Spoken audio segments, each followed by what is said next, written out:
guys ल हेर्नुहोस् है वेदरै खतम रहेछ आजको वेदरै एकदम खतम रहेछ है वाट्सएप वेलकम है वेदरै खतम रहेछ त्यसले न हल्लिएर बिजोग छ हेर्नुहोस् गाइस हेर्ने मनले सातो गए पनि अब के हेर्नुहोस् है के गर्नु ल गाइस गाह्रो छ 1.5 घन्टा भइसक्यो ल्यान्ड नभएको अहिले चाहिँ हुन खोजेछ खै के गर्ने तलै झारो पुरै मौसम खराबी रहेछ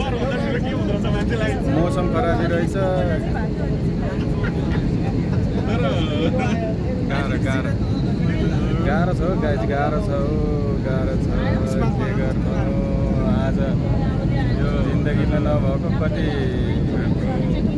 1.5 घन्टै यो भयो 1.5 घन्टै यो भयो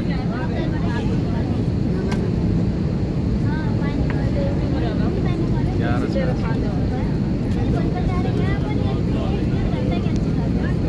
छ अझै झर्ने कतिखेर झर्ने 1.5-2 घन्टै आकाशमा बसियो आज गाइस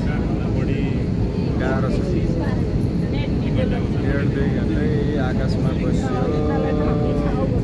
हामी पानी परेकालाई डर नलाएर हो यसरी हल्लिएको छ पुरै हल्लिएर बिजोग छ साथीहरू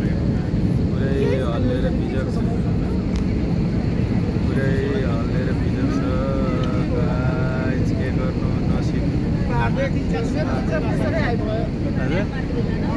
त्यही त नि मान्छेको सातो एउटा माथिबाट केही भयो त तल झार्दा त पुरै बादलले गर्दाखेरि त पुरै सातो फुट्नु लग्यो सिरिङ आज अब गराउँदैन अब लाइन पक्रिगयो नि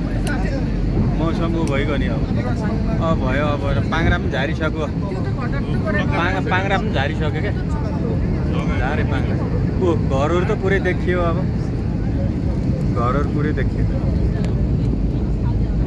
है गाइस ल अहिलेलाई राखिदिन्छ गाइस अब ल्यान्डिङ हुने हजुर त्यही किन भने डराउँछन् भनेर हल्लाखोर गर्छ भनेर यस त त्यही त समस्या